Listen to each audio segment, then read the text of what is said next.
നമസ്കാരം, ന്യൂസ് കാർഡിലേക്ക് സ്വാഗതം.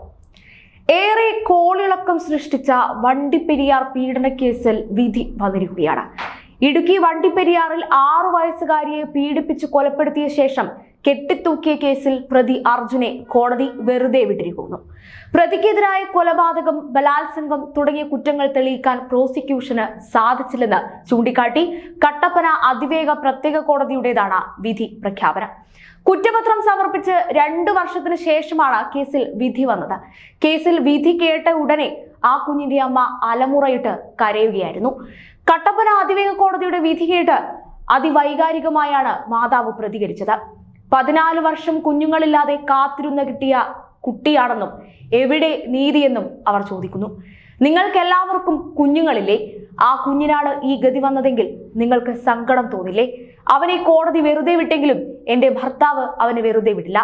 കാശ് കൊടുത്ത് അവൻ എല്ലാവരെയും വിലക്ക് വാങ്ങിയതാ മക്കളെ. കുട്ടിയുടെ മാതാവ് കോടതി മുറിക്ക് പുറത്ത് കരഞ്ഞു പറയുകയായിരുന്നു. പ്രതി അർജുൻ കുറ്റക്കാരനല്ലെന്ന് ഒറ്റവരിയിൽ കോടതി വിധിക്കുകയായിരുന്നു.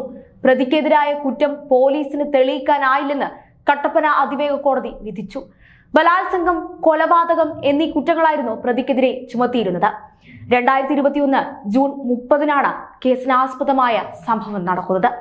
പീഡനത്തിനിടെ ബോധരഹിതയായ പെൺകുട്ടിയെ കൊലപ്പെടുത്തിയ ശേഷം കെട്ടിത്തൂക്കിയെന്നായിരുന്നു കേസ്. എന്നാൽ പോസ്റ്റ്മോർട്ടം റിപ്പോർട്ടിൽ കുട്ടി പീഡനത്തിന് ഇരയായെന്നും കൊലപ്പെടുത്തിയെന്നുമാണ് പറയുന്നത്. അറസ്റ്റിലായ പ്രതിക്കെതിരെ കൊലപാതകം, ബലാത്സംഗം, പോക്സോ നിയമത്തിലെ വിവിധ വകുപ്പുകൾ ഉൾപ്പെടെ ചുമത്തിയിരുന്നു.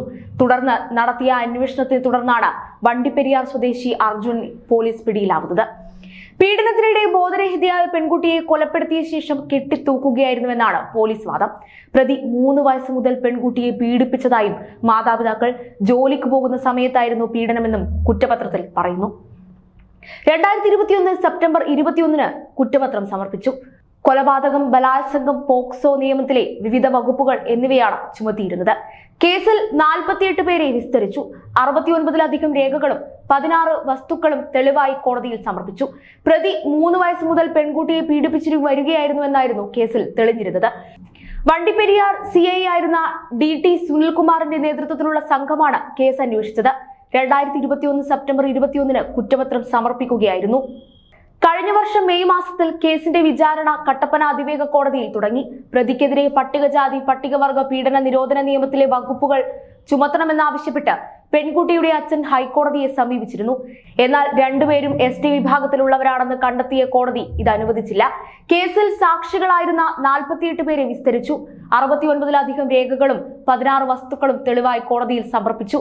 അടുത്തിടെ കേസ് പരിഗണിച്ച് കോടതി കുട്ടിയുടെ ജനന രജിസ്റ്റർ ഹാജരാക്കിയ വിവരം പ്രതിഭാഗത്തെ അറിയിക്കുകയും ഇത് സംബന്ധിച്ച് മറ്റെന്തെങ്കിലും തെളിവുകൾ ഉണ്ടെങ്കിൽ ഹാജരാക്കാനും നിർദ്ദേശിച്ചു.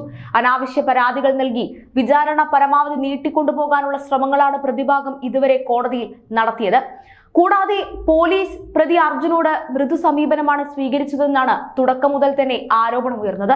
അർജുൻ DYFI പ്രവർത്തകനായതിനാൽ പോലീസ് നേരാവണ്ണം അന്വേഷിച്ചിരുന്നില്ലെന്നും പട്ടികജാതിക്കാരനല്ലാത്ത പ്രതിയെ പട്ടികജാതിക്കാരനാക്കിയാണ് പോലീസ് അവതരിപ്പിച്ചതെന്നും പരാതിയുണ്ടായിരുന്നു. ഇക്കാര്യം ചൂണ്ടിക്കാട്ടി കുട്ടിയുടെ മാതാപിതാക്കൾ ഹൈക്കോടതിയെ വരെ സമീപിച്ചിരുന്നു. കടുത്ത ശിക്ഷ ലഭിക്കാവുന്ന വകുപ്പുകൾ ഒഴിവാക്കിയാണ് പോലീസ് കുറ്റപത്രം സമർപ്പിച്ചതെന്ന് ആരോപണമുയർന്നിരുന്നു. പട്ടികജാതി പട്ടികവർഗ പീഡന നിരോധന നിയമം കുറ്റപത്രത്തിൽ ചേർത്തിരുന്നില്ല എന്നത് വിചിത്രമാണ്. ഇത്രയും പ്രമാദമായ കേസിലാണ് കൊടും കുറ്റവാളിക്ക് അനുകൂലമായ വിധി വന്നിരിക്കുന്നു എന്നത് നീതിന്യായ വ്യവസ്ഥയ്ക്ക് തന്നെ അപമാനമാവുകയാണ്. ഇവിടെ ആ കുഞ്ഞിനും അവരുടെ മാതാപിതാക്കൾക്കും എന്ത് നീതി എന്നതാണ് ഉയരുന്ന ചോദ്യം. എത്രയൊക്കെ പുരോഗമനം പറഞ്ഞാലും വഴിവിട്ട അന്വേഷണത്തിന്റെ ഉദാഹരണമാണ് ഇന്നിവിടെ സംഭവിച്ചിരിക്കുന്നത്.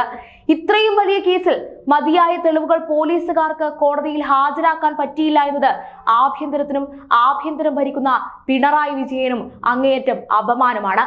മകളെ നഷ്ടപ്പെട്ട ആ മാതാപിതാക്കളുടെ നീതിക്ക് പുല്ലുവിലയാണ് ഇവിടെയുള്ള നിയമ സംവിധാനങ്ങൾ നൽകിയിരിക്കുന്നത്.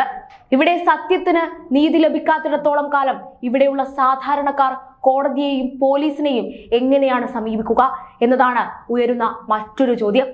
അർജുൻ DYFIയുടെ സജീവ പ്രവർത്തകനായിരുന്നുവെന്നും DYFI പെരിയാർ മേഖലാ കമ്മിറ്റി അംഗമാണെന്നും യൂത്ത് കോൺഗ്രസ്, യുവമോർച്ച എന്നീ സംഘടനകൾ ആരോപിച്ചിരുന്നു. DYFI സംഘടിപ്പിച്ച റീസൈക്കിൾ ശേഖരണ പരിപാടിയുടെ പ്രവർത്തനങ്ങളിൽ മുൻനിരക്കാരനായി വീടുകളിലെത്തി സാധനങ്ങൾ സംഘടിപ്പിച്ചത് അർജുനാണെന്ന് നാട്ടുകാരും പറഞ്ഞിരുന്നു. വണ്ടിപ്പെരിയാർ കേസിൽ പ്രതിയായ അതേ ദിവസം അർജുനെ അംഗത്വത്തിൽ നിന്നും പുറത്താക്കിയതായും ഡിവൈഎഫ്ഐയും അറിയിച്ചു. ഇതൊക്കെ കൂട്ടി വായിക്കുമ്പോൾ ഇപ്പോൾ വന്ന വിധിയിലും പാർട്ടിയുടെ ഇടപെടൽ ഉണ്ടോ എന്നതാണ് ഏവരും വിരൽ ചൂണ്ടുന്നത്.